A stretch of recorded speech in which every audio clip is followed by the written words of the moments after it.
So Belagavi ಜಿಲ್ಲೆ S P ಆಫೀಸ್ಗೆ 6ನೇ ತಾರೀಕು ನಾಸಿಕ್ ಜಿಲ್ಲಾ ವರಿಷ್ಠಾಧಿಕಾರಿಯವರ ಒಂದು ಅಲ್ಲಿಂದ ಲೆಟರ್ ಬರೆದಿರೋದು ಒಂದು ನಮಗೆ ಮಾಹಿತಿ ಒಂದು 16ನೇ ತಾರೀಕಿಗೆ ನನ್ನ ಗಮನಕ್ಕೆ ಒಂದು ಬಂತು. ಅದರಲ್ಲಿ ಖಾನಾಪುರ ಸ್ಟೇಷನ್ ಕಡೆ ಚೋರ್ಲೆಘಾಟ್ ವ್ಯಾಪ್ತಿಯಲ್ಲಿ ಒಂದು ರಾಬರಿ ಆಗಿದೆ, ಅದರಲ್ಲಿ ಒಂದು 400 ಕೋಟಿ ರೂಪಾಯಿ ಆಗಿರಬಹುದು ಅಂದರೆ ಒಂದು ಮಾಹಿತಿ ಬಂತು.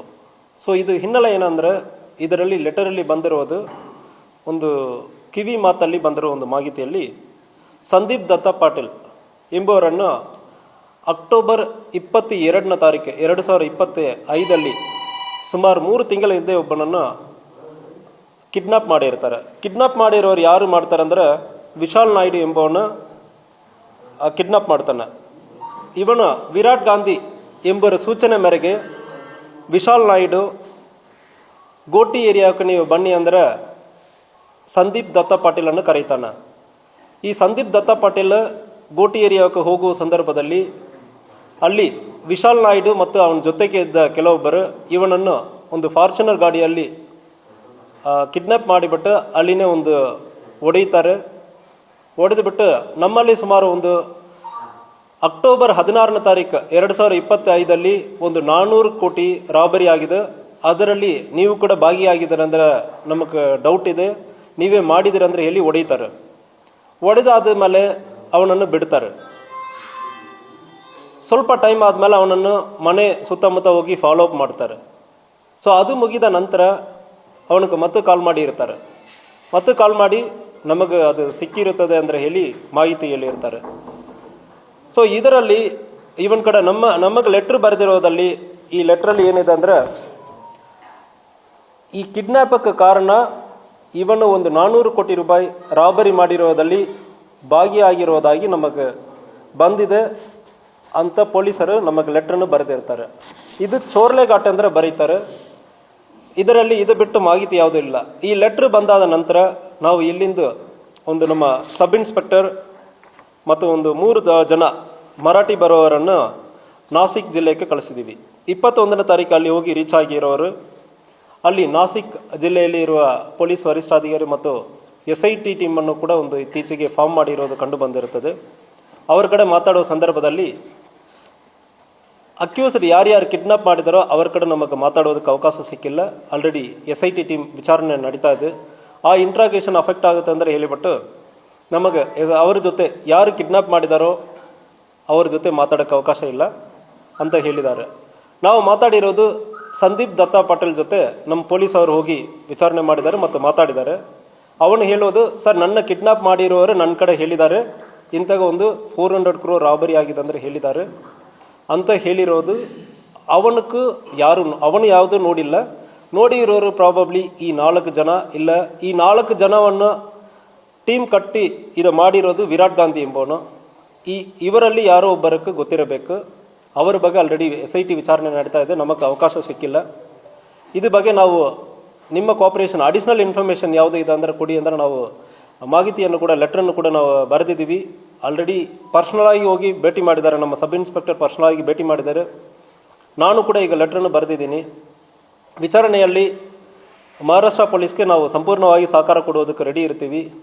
ಒಂದು ವೇಳೆ ಅಫೆನ್ಸ್ ಇಲ್ಲಿ ಆಗಿರೋ ಸಂದರ್ಭದಲ್ಲಿ ಯಾರು ಬಂದು ಕಂಪ್ಲೇಂಟ್ ಕೊಡ್ತಾರೆ ಅಂದ್ರೆ ನಾವು FIR ತಗೊಳ್ಳೋದಕ್ಕೆ ರೆಡಿ ಇರ್ತೀವಿ. ಈ ಕೇಸಲ್ಲಿ ಇದರಲ್ಲಿ ಬಂದಿರೋ ಲೆಟ್ರಲ್ಲಿ ಹಿಯರ್ಸೆ ಅಂದರೆ ಹೇಳ್ತೀವಿ, ಒಂದು ಕ್ರಿಮಿನಲ್ ಆ್ಯಕ್ಟ್ ಪ್ರಕಾರ ಹಿಯರ್ಸೆ ಕೋರ್ಟಲ್ಲಿ ಅಡ್ಮಿಸಬಲ್ ಆಗಲ್ಲ, ಎಕ್ಸೆಪ್ಟ್ ಫ್ಯೂ ಎಕ್ಸೆಪ್ಷನ್ಸ್ ಇರ್ತದೆ. ಅದೇ ಬಿಟ್ಟು ಯಾರೇ ಒಬ್ಬರು ಒಂದು ಘಟನೆಯನ್ನು ನೋಡಿರೋರು ಮಾತ್ರ ಕಂಪ್ಲೇಂಟ್ ಕೊಡೋದಕ್ಕೆ ಅವಕಾಶ ಇರ್ತದೆ. ಇದು ಸಂಪೂರ್ಣವಾಗಿ ನಮಗೆ ಮಾಹಿತಿ ಕೊಟ್ಟಿರೋದು ಹಿಯರ್ಸೆ ಇರ್ತದೆ. ಯಾವುದೇ ಒಂದು ಸಣ್ಣ ದಾಖಲಾತಿ ನಮಗೆ ನೋಡಿರೋರು ಇಲ್ಲ ಅದರಲ್ಲಿ ವಿಕ್ಟಿಮ್ ಆಗಿರೋರು ಯಾರು ಬಂದು ಮಾಹಿತಿ ಕೊಡುವ ಸಂದರ್ಭದಲ್ಲಿ ಕೂಡ ಈ ಕೇಸನ್ನು ನಾವು ಮುಂದುವರಿಯೋದಕ್ಕೆ ರೆಡಿ ಇರ್ತೀವಿ. ಒಂದು ವೇಳೆ ಮಹಾರಾಷ್ಟ್ರ ಪೊಲೀಸ್ ಘಟನೆ ಅಲ್ಲಿಯೇ ಮಾಡಿರೋ ಸಂದರ್ಭದಲ್ಲಿ ನಮ್ಮಲ್ಲಿಂದ ಯಾವುದು ಸಹಕಾರ ಬೇಕಾದ್ರೆ ಮಹಾರಾಷ್ಟ್ರ ಪೊಲೀಸ್ಗೆ ನಾವು ಸಹಕಾರ ಕೊಡುವುದಕ್ಕೂ ಕೂಡ ರೆಡಿ ಇದ್ದೀವಿ. ಎವಿಡೆನ್ಸ್ ಆಕ್ಟ್ ಪ್ರಕಾರ ಈಗ ಇರುವ ಭಾರತೀಯ ಸಾಕ್ಷ್ಯ ಅಧಿನಿಯಮ ಸೆಕ್ಷನ್ 55 ಪ್ರಕಾರ ಇದು ಹಿಯರ್ಸೆ ಅಡ್ಮಿಸಬಲ್ ಇಲ್ಲ ಅಂದರೆ ಹೇಳೋದಕ್ಕಿಂತ ಅದರಿಂದ ಕೇಸ್ ನಾವು ತಗೊಳ್ಳೋಕ್ಕಾಗಿಲ್ಲ. ಯಾರು ವಿಕ್ಟಿಮ್ಸ್ ಅಥವಾ ಇದರಲ್ಲಿ ನೋಡಿರೋರು ಐ ವಿಟ್ನೆಸ್ ಯಾರು ಬರ್ತಾರಂದ್ರೆ ಕೇಸನ್ನು ದಾಖಲು ಮಾಡ್ತೀವಿ. ಅದ್ರ ಜೊತೆಗೆ ಈ ಕೇಸಲ್ಲಿ ಸೆಕ್ಷನ್ 198 ಪ್ರಕಾರ ಈಗ BNSS ಹಳೆಯ CRPC ಅಲ್ಲಿ ಈಗ BNSS ಆಗಿದೆ, ಅದರಲ್ಲಿ ಒಂದು ಅಫೆನ್ಸಲ್ಲಿ ಕಂಟಿನ್ಯೂಯಿಂಗ್ ಅಫೆನ್ಸ್ ಅಂದರೆ ಹೇಳ್ತೀವಿ. ಒಂದು ಕಡೆಯಿಂದ ಇನ್ನೊಂದು ಕಡೆ ಒಂದು 2-3 ಪೊಲೀಸ್ ಸ್ಟೇಷನ್ ವ್ಯಾಪ್ತಿಯಲ್ಲಿ ಒಂದು ಅಫೆನ್ಸ್ ಕಂಟಿನ್ಯೂ ಆಗೋ ಸಂದರ್ಭದಲ್ಲಿ ಎಲ್ಲಿ ಬೇಕಾದರೆ ಈ ಕೇಸನ್ನು ಇನ್ವೆಸ್ಟಿಗೇಟ್ ಮಾಡೋದಕ್ಕೂ ಕೋರ್ಟ್ಗೆ ಈಗ ಒಂದು 3 ಸ್ಟೇಷನ್ ವ್ಯಾಪ್ತಿಯಲ್ಲಿ ಇದು ನಡೆಯುತ್ತ ಸಂದರ್ಭದಲ್ಲಿ ಯಾವ ಸ್ಟೇಷನಲ್ಲಿ ಕೂಡ ವಿಚಾರಣೆ ನಡೆಯಬಹುದು. ಅದೇ ರೀತಿಯಲ್ಲಿ ಜುರಿಸ್ಡಿಕ್ಷನ್ ಕೋರ್ಟ್ ಈ 3ರಲ್ಲಿ ಯಾವುದು ಬೇಕಾದರೆ ಜುರಿಸ್ಡಿಕ್ಷನಲ್ ಕೋರ್ಟ್ ಕೂಡ ಅದನ್ನು ಟ್ರಯಲ್ ನಡೆಸೋದಕ್ಕೆ ಅವಕಾಶ ಇರ್ತದೆ. ಅದರಿಂದ ಈ ಕೇಸಲ್ಲಿ ನಾವು ಒಂದು ವೇಳೆ ಮಹಾರಾಷ್ಟ್ರ ಸಂಪೂರ್ಣ ತನಿಖೆ ಮಾಡುವ ಸಂದರ್ಭದಲ್ಲಿ ನಾವು ಸಹಕಾರ ಕೊಡ್ತೀವಿ. ಒಂದು ವೇಳೆ ನಮ್ಮಲ್ಲಿ ಮಾತ್ರ ಸಂಪೂರ್ಣವಾಗಿ ಈ ಕೇಸ್ ಆಗಿರುವ ಸಂದರ್ಭದಲ್ಲಿ ನಾವು ವಿಚಾರಣೆ ಮಾಡೋದಕ್ಕೆ ತಯಾರಿದ್ದೀವಿ.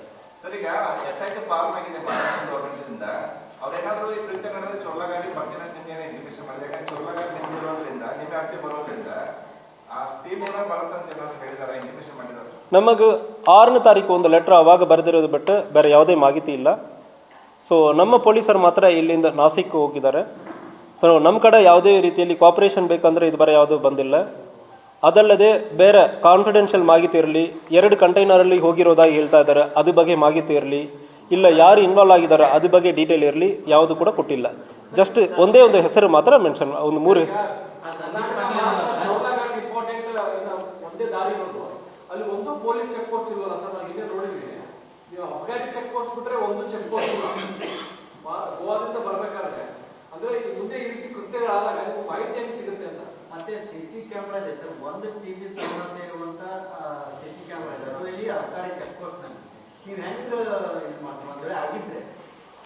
ಸೊ ಇದರಲ್ಲಿ ನಮಗೆ ಅವಕಾಶ ಇರ್ತದೆ, ಬೇರೆ ಬೇರೆ ಎಂಟ್ರಿ ಎಕ್ಸಿಟ್ ಪಾಯಿಂಟ್ ಮತ್ತು ಬೇರೆ ಬೇರೆ ಅವಕಾಶಗಳಿರ್ತದೆ. ನಾವು ಮುಂದುವರಿತೀವಿ. ಸಣ್ಣ ಪುಟ್ಟ ಲೋಪಗಳಿಂದ ಇನ್ ಕೇಸ್ CCTV ಹಾಕಿಲ್ಲ, ಇನ್ ಕೇಸ್ ಚೆಕ್ ಪೋಸ್ಟ್ ಅಲ್ಲಿ ಇಲ್ಲ ಅಂದರೆ efficiency of the check post ನಾವು ಹಾಕೋ ಸಂದರ್ಭದಲ್ಲಿ to what extent we can check ಅಂದರೆ ಇರ್ತದೆ. ಸೊ ನೋಡಿಕೊಂಡು ನಾವು ಅದ್ರ ಬಗ್ಗೆ ಮುಂದಿನ ದಿವಸಗಳಲ್ಲಿ ಪ್ಲಾನ್ ಮಾಡ್ತೀವಿ.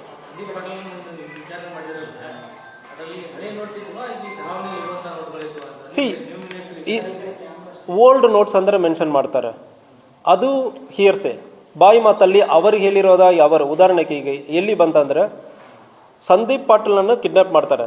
ಸಂದೀಪ್ ಪಾಟೀಲ್ ಪೊಲೀಸರು ಕೇಳ್ತಾನೆ, ಪೊಲೀಸರು ಅದನ್ನು ನಮಗೆ ಬರೆದಿದ್ದಾರೆ. ಸಂದೀಪ್ ಪಾಟೀಲ್ ನೋಡಿದಾನಂದ್ರೆ ಸಂದೀಪ್ ಪಾಟೀಲ್ ನೋಡಿರಲ್ಲ, ಅವನನ್ನು ಒಂದು 4 ಜನ ಕಿಡ್ನಾಪ್ ಮಾಡಿದಾರಲ್ಲ ಅವರು ನೋಡಿದಾರೆ ಅಂದ್ರೆ ಅದೂ ನಮಗೆ ಗೊತ್ತಿರಲ್ಲ.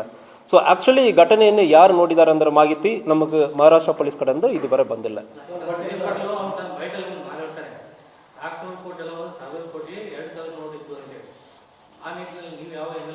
ಇಲ್ಲ, ಅವನು ಮಾತಾಡಿರೋದು ನಮಗೆ ಗೊತ್ತಿರಲ್ಲ. ಬಟ್ ಪೊಲೀಸ್ ಕಡೆಯಿಂದ ಅಫಿಷಿಯಲಿ ಬಂದಿರೋ ಇನ್ಫಾರ್ಮೇಶನ್ ಪ್ರಕಾರ ಅವನು ಅದನ್ನು ನೋಡಿಲ್ಲ ಅಂದ್ರೆ ಹೇಳ್ತಾ ಇದ್ದಾರೆ. ಪೊಲೀಸ್ ಕಡೆಯಿಂದ ಬಂದಿರೋದು ಇವನಕ್ಕೆ ಹೇಳಿ ಇರ್ತಾರಂದ್ರೆ ನಮಗೆ ಪೊಲೀಸ್ ಕಡೆಯಿಂದ ಬಂತ. ಅವನ ಕಡೆ ನಾವು ಮಾತಾಡುವಾಗಲೂ ಇದು ಬಗ್ಗೆ ಮಾಹಿತಿ ಅವನು ನೋಡಿರೋದಾಗಿ ಯಾವುದು ನಮಗೆ ತಿಳಿಸಿಲ್ಲ.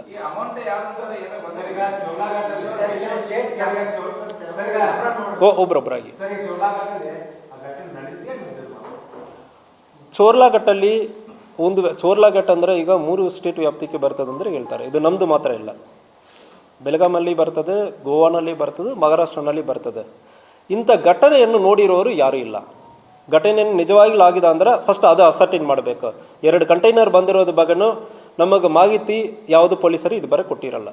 ಸೊ ನಾವು ಈಗ ವಿಚಾರಣೆಗೆ ಮಾಹಿತಿ ಕೊಡಿ ಅನ್ನೋ ನಮ್ಮ ಸಬ್ ಇನ್ಸ್ಪೆಕ್ಟರ್ನ ಅಲ್ಲಿಯೇ ಇದ್ದಾರೆ. ನಾಸಿಕಲ್ಲಿ ನಮ್ಮ ಸಬ್ ಇನ್ಸ್ಪೆಕ್ಟರ್ ಈಗಲೂ ಇದ್ದಾರೆ. 21ನೇ ತಾರೀಕಿನಿಂದ ನಮ್ಮ ಸಬ್ ಇನ್ಸ್ಪೆಕ್ಟರ್ ನಾಸಿಕಲ್ಲಿ ಇದ್ದಾರೆ ಈ ಕೇಸ್ ಬಗ್ಗೆ ವಿಚಾರಣೆ ಮಾಡೋದಕ್ಕೆ. SIT ಟೀಮ್ ಫಾರ್ಮ್ ಮಾಡಿರೋದ್ರಿಂದ ಈ ಕೇಸಲ್ಲಿ ಅದಕ್ಕೆ ನಾನು ಕ್ಲಾರಿಫೈ ಮಾಡ್ತಾ ಇದ್ದೀನಿ. ಘಟನೆ ಒಂದು ವೇಳೆ ಆಗಿರೋ ಸಂದರ್ಭದಲ್ಲಿ ಮಹಾರಾಷ್ಟ್ರನಲ್ಲಿ ಪ್ರಿಪರೇಷನ್ ಆಗೋ ಸಂದರ್ಭದಲ್ಲಿ ಒಂದು ವೇಳೆ ಇಲ್ಲಿ ಆಗಿರ್ತಂದ್ರೆ ಕೂಡ ರಾಬರಿ ಆಗಿರೋದು ಗಾಡಿಯನ್ನು ಇಲ್ಲಿಂದ ತಗೊಂಡು ಹೋಗೋ ಸಂದರ್ಭದಲ್ಲಿಯೂ 2 ಆಪ್ಷನ್ಸ್ ಇದೆ. ಒಂದು ಮಹಾರಾಷ್ಟ್ರನಲ್ಲಿಯೇ FIR ಅನ್ನು ಮಾಡಿ ಚಾರ್ಜ್ ಶೀಟನ್ನು ಅಲ್ಲಿಯೇ ಮಾಡೋದಕ್ಕೆ ಅವಕಾಶ ಇದೆ. ಯಾಕಂದ್ರೆ ಪ್ರಿಪರೇಷನ್ ಆಫ್ ಅಫೆನ್ಸ್ ಮಹಾರಾಷ್ಟ್ರನಲ್ಲಿ ಶುರುವಾಗಿದೆ. ಸೆಕ್ಷನ್ 198 ಆಫ್ BNSS ಪ್ರಕಾರ ಅಫೆನ್ಸ್ ಎಲ್ಲಿ ಶುರುವಾಗಿ ಎಲ್ಲಿ ಮುಗಿಯುತ್ತದೋ ಈ ವ್ಯಾಪ್ತಿಯಲ್ಲಿ ಎಲ್ಲಿ ಬೇಕಾದ್ರೆ FIR ಮಾಡೋದಕ್ಕೆ ಅವಕಾಶ ಇರ್ತದೆ. ಸೊ ಒಂದು ವೇಳೆ ಅವರೇ FIR ಮಾಡಿ ಚಾರ್ಜ್ ಶೀಟ್ ಮಾಡೋದಕ್ಕೆ ಅವಕಾಶ ಇರ್ತದೆ. ಒಂದು ವೇಳೆ ನಮ್ಮ ಕಡೆ ಹೇಳ್ತಾರಂದ್ರೆ ನಾವು ಮಾಡೋದಕ್ಕೆ ರೆಡಿ ಇರ್ತೀವಿ. ನಮಗೆ ಮಾಹಿತಿ ಇದು ಬೇರೆ ಶೇರ್ ಮಾಡಿಲ್ಲ, ನಾವು ಮಾತಾಡೋದಕ್ಕೂ ಅವಕಾಶ ಸಿಕ್ಕಿಲ್ಲ.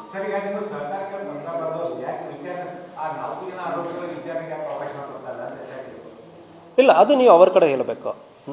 ಅವರು ಇನ್ವೆಸ್ಟಿಗೇಷನ್ ಮಾಡ್ತಾ ಇದ್ದಾರೆ. ಇಲ್ಲ, ಒಂದು ನಿಮಿಷ.